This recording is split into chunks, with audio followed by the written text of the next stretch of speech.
A freelance journalist attempted to mock Sylvester Stallone during a special live recording, but Stallone's responses left the entire studio silent, revealing the sharpness and depth of a man who had weathered countless storms over decades. Before we dive deeper into this unforgettable moment, tell us where you're watching from by dropping a comment below, and don't forget to hit the subscribe button to stay updated with our next videos. The glow of the stage lights illuminated the majestic interior of the Orpheum Theater in downtown Los Angeles. Tonight, it was the most anticipated venue for American Icons Live, a television series honoring legends who have shaped American culture. Hosting the event was Rick Dalton, a sharp-tongued journalist who had built his reputation by mocking Hollywood greats, wielding humor as a weapon to expose what he considered outdated values. At 36, media-savvy and quick-witted, Rick believed tonight was his chance to land another viral hit by pushing Stallone onto the defensive. As he adjusted his tie and straightened his designer jacket, his producer, Jenna, slipped him a last-minute cue card filled with potential shock lines. "This one's going to be easy," Rick said with a smirk, rehearsing a quip about Stallone's action movies being little more than testosterone-fueled nostalgia trips. Jenna chuckled nervously, sensing what Marty, Stallone's assistant, had already sensed. This wasn't a man who would crumble under pressure. Yet Rick, too, caught up in his own ambition, didn't see it. The lights dimmed. Thunderous applause filled the theater as the iconic theme of American Icons Live played through the speakers. Rick Dalton bounded onto the stage, microphone in hand, wearing a smile that bordered on arrogance. "Good evening, Los Angeles," he shouted, his voice booming across the historic theater. "Tonight, we welcome a man who punched, kicked, and growled his way into American history, Mr. Sylvester Stallone." The crowd erupted in cheers, though scattered laughter and murmured jokes could be heard from younger audience members clearly primed for a roast. Stallone stepped onto the stage, tipping an invisible hat toward the audience before shaking Rick's hand. His entrance was humble, his stride deliberate, unhurried. Every step a quiet declaration of confidence earned through years, not applause. As they settled into their seats, Rick perched forward, buzzing with energy. Stallone leaning back, composed but fully present. The tension subtly shifted, a thread of respect weaving itself among the expectant air. Rick wasted no time. "Sly," he said, leaning in with a grin that barely masked his eagerness. "You've had quite a run. Rocky, Rambo, countless tough guys beating fate with their fists. Tell me, do you ever look back and think maybe the world has moved beyond that kind of hero?" The crowd responded with scattered laughter, ready for blood. Stallone, however, merely smiled, the corners of his eyes crinkling with an ease that spoke of battles fought and survived long before Rick Dalton had even picked up a microphone. "Well, Rick," he said, his voice like gravel smoothed by the tides of time, "people may not fight in boxing rings anymore, but they're still fighting, every single day, fighting for their families, fighting for their dreams, fighting to keep going when life keeps knocking them down. Maybe the gloves look different these days, but the battles, they're still there." His words, delivered with a calm, almost conversational cadence, hung in the air heavier than any punchline. Several heads in the crowd nodded, a quiet acknowledgement spreading through the audience, but Rick, unwilling to lose momentum, pressed on. "Sure, sure," he said with a theatrical wave of his hand. But let's not sugarcoat it. A lot of folks say your movies glorified violence, celebrated outdated ideas about masculinity, the kind of thing that doesn't exactly sit well in 2025. Don't you ever feel like maybe you're a bit of a relic? A leftover from a different time? This time the laughter was louder, emboldened by Rick's bravado. Stallone didn't flinch. He waited, letting the noise crest and settle, before leaning slightly forward, his voice dropping just enough to draw the audience in. "You know," he said, "when I wrote Rocky, nobody thought it was about violence. It wasn't about knocking people down. It was about getting back up. It was about a man who had no fancy friends, no big education, no grand future laid out for him. Just a dream to matter, to prove he wasn't invisible. That kind of story, that doesn't get outdated. Not now, not ever." The laughter ebbed, replaced by a growing stillness. Rick, sensing he was losing his grip, jabbed again, this time more sharply. "But come on, Sly," he said, voice rising slightly. "Isn't it a little naive to think that the world still needs a guy throwing punches in a gym in Philly? We're living in a time of not fistfights." He punctuated his point with a self-satisfied smile, certain the audience would roar back to life. But the roar never came. Instead, there was a weight, a gravity to the room that everyone seemed to feel.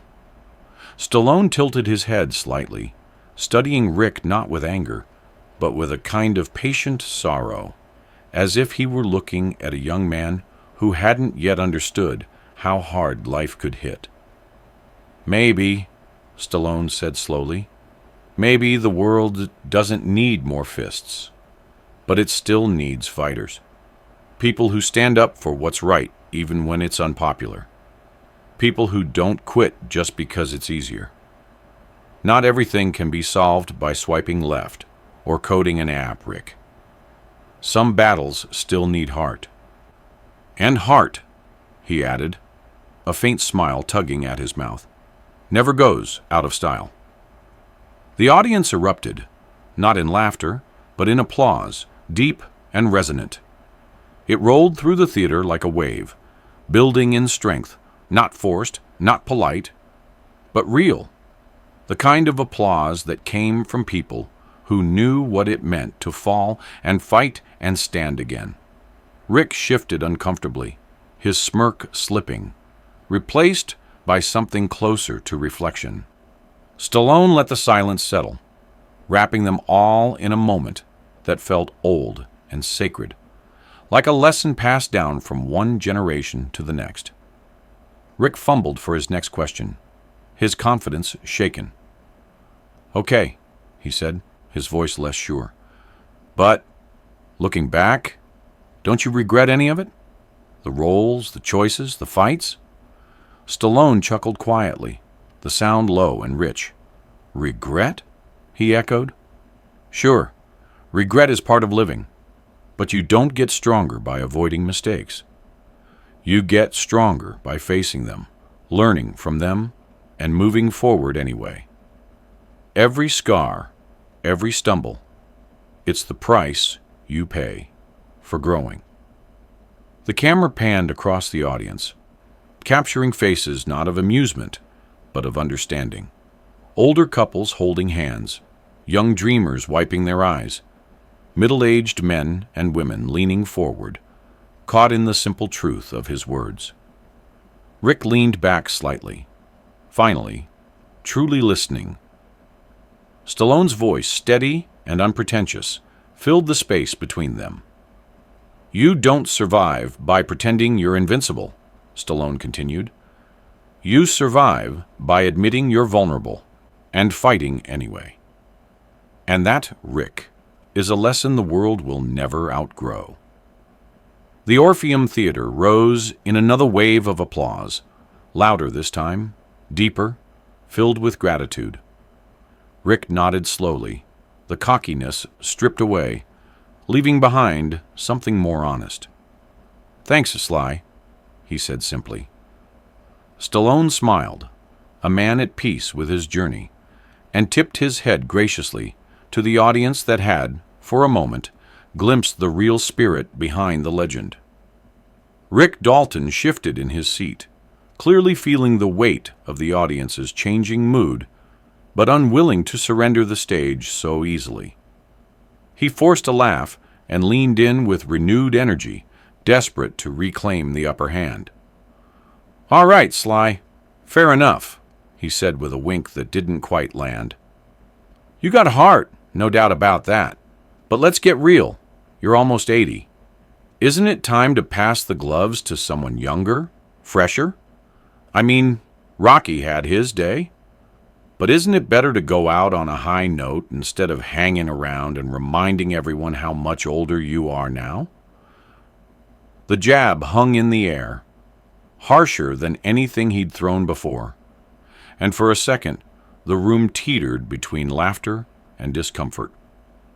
A few chuckles escaped, but they were nervous, uncertain, like people laughing at a joke they weren't sure they ought to find funny. Stallone didn't flinch. He sat there for a long moment, eyes steady, letting the words settle. When he finally spoke, his voice was softer, but somehow it carried even more weight. "You know, Rick," he said slowly, "a lot of people think life is like a sports game. You train, you play, you win some, you lose some, and then when you're too old to run, you sit on the sidelines and watch. Maybe that works for some, but not for me. Life isn't about sitting it out once you hit a certain number. It's about staying in the fight for as long as you have breath left in you. It's about waking up every morning and asking yourself, what can I still give today? And if the answer's something, anything, then you get up and you do it. Because giving up, retiring from who you are, that's not living. That's just waiting to die." The audience was dead silent now, leaning forward in their seats, caught by the gravity of his words. Rick opened his, somewhere in the middle of the theater, a man in his 60s let out a loud laugh, a sound of genuine appreciation, and the audience rippled with soft applause. It wasn't wild or frenzied. It was the kind of applause that came from people who had lived long enough to understand exactly what Stallone was saying. Rick's face flushed slightly under the stage lights.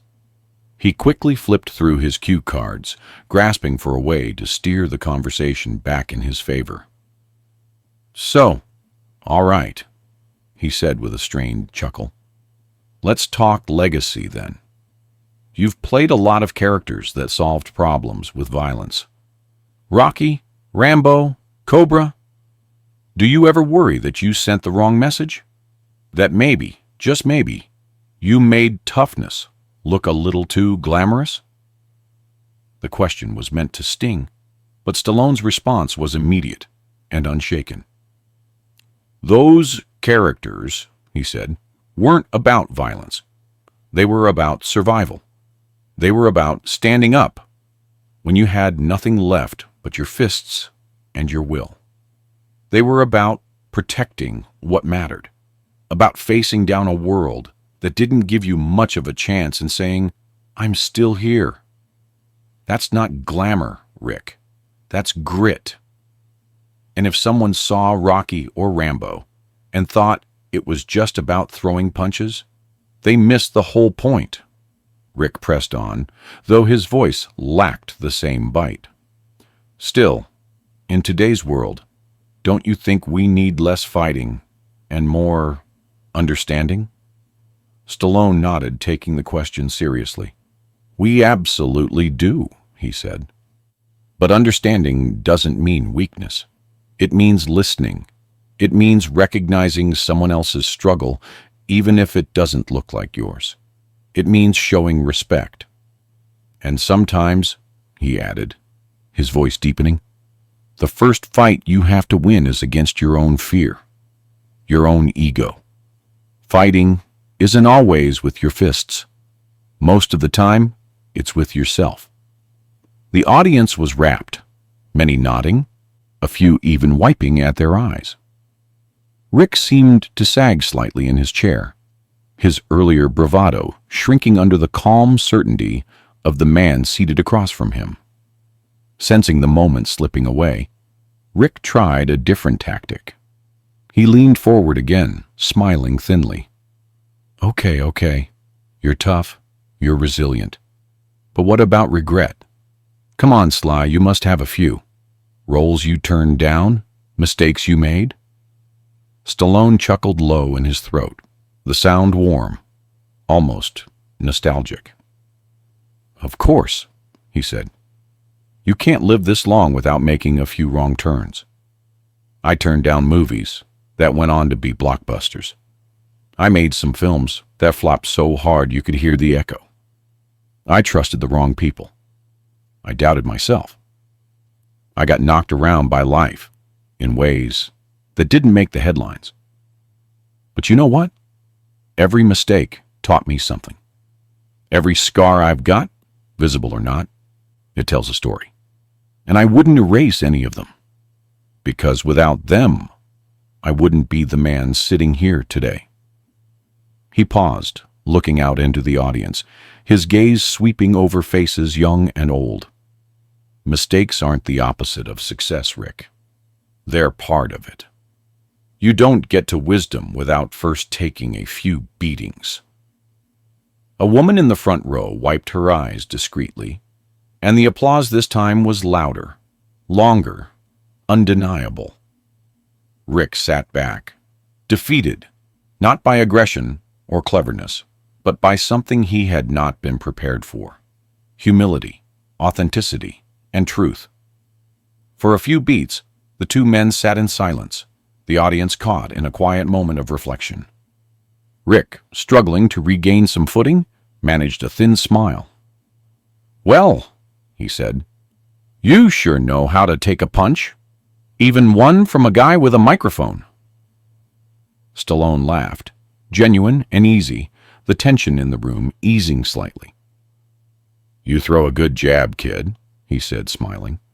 "But don't forget, it's not about who hits harder. It's about who can take the hit and keep moving forward."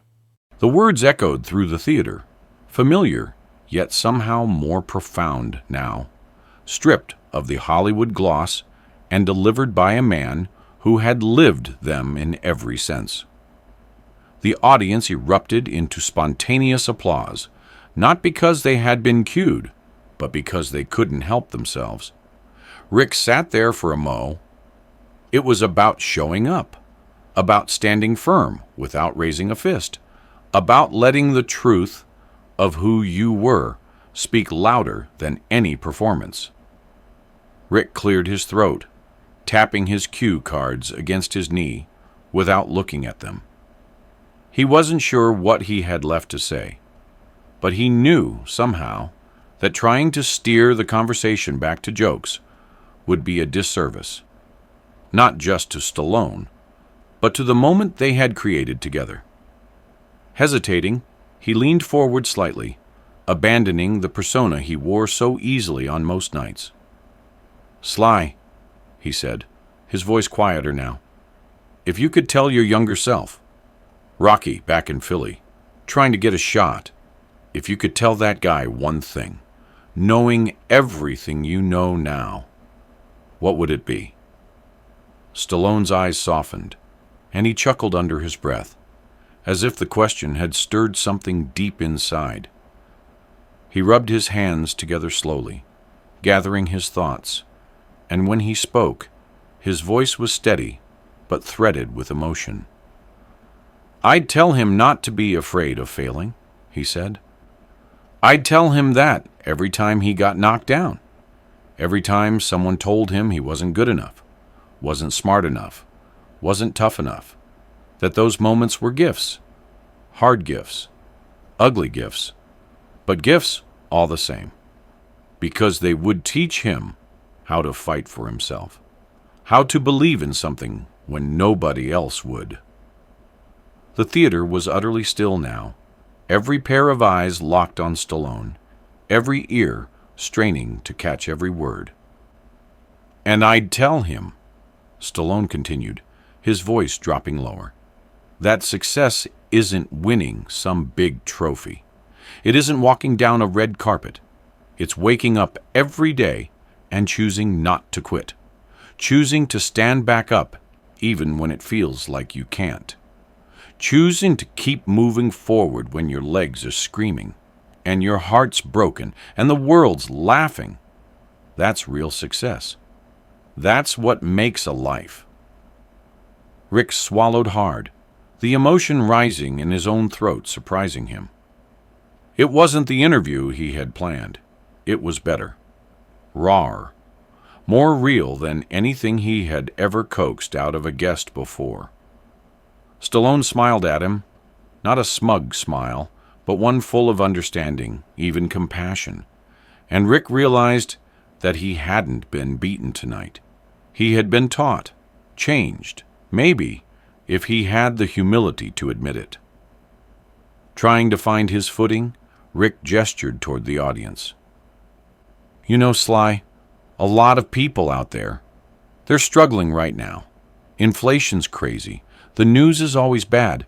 Everything feels uncertain. What would you say to somebody out there who feels like giving up?" Stallone nodded thoughtfully, taking a moment before answering. "I'd say, you're not alone. Not by a long shot. Everyone's fighting something you can't see. Fear, loneliness, doubt. And, yeah, it's easy to feel small when the world feels so big and loud. But the truth is, strength doesn't come from pretending you're not scared. It comes from standing up anyway. It comes from choosing to be kind, even when you're hurting. Choosing to keep going, even when nobody's cheering for you. Especially then." He sat back in his chair, his hands loose on the armrests, his gaze steady. "You don't have to be a hero. You don't have to have all the answers. You just have to show up. Every single day. Show up for yourself. Show up for the people you love. That's enough. That's always been enough." The audience, who had started the night expecting laughs and maybe a little scandal, now found themselves blinking back tears, exchanging quiet, knowing looks with strangers sitting beside them. Rick leaned back too, realizing there was nothing more to add, no clever quip that could top the truth Stallone had just laid bare. Jenna, Rick's producer, stood off stage, her headset forgotten around her neck, her hands clasped together at her chest, her face shining with unshed tears. The show's director signaled from the wings, indicating they were running over time, but nobody moved to wrap it up. Nobody cared. Some moments demanded space. Some moments deserved to linger. Rick took a breath, then turned to Stallone one last time. "Sly, it's been an honor," he said simply, and for once there was no irony, no hidden barb, just respect. Stallone smiled again, tipping his head modestly. "Thanks for having me, Rick," he said. "It's been good, real good." The two men stood, shaking hands in the center of the stage under the soft golden light.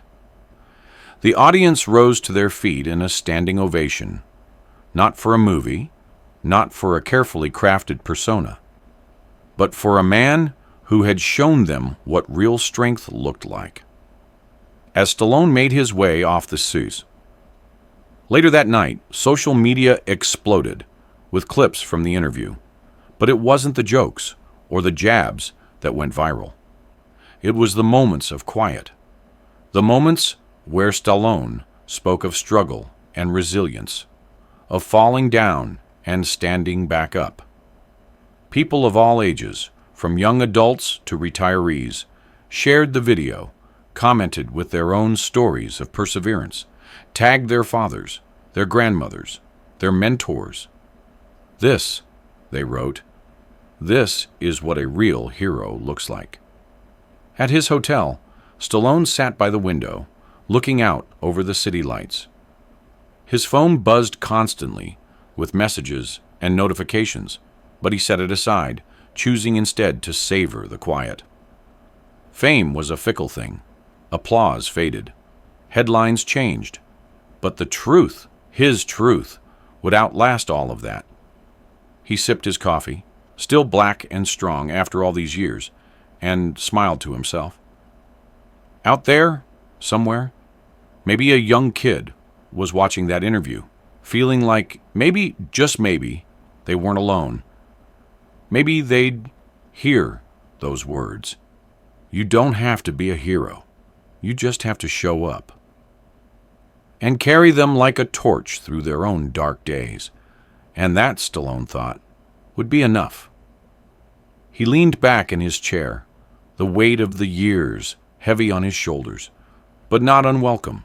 Every scar, every stumble, every doubt, it had all led here. To this night, to this message, to this quiet victory. And as the city of Los Angeles pulsed and glittered beyond the window, Sylvester Stallone closed his eyes and gave thanks. Not for the fame, not for the fortune, but for the simple, stubborn, sacred gift of never giving up.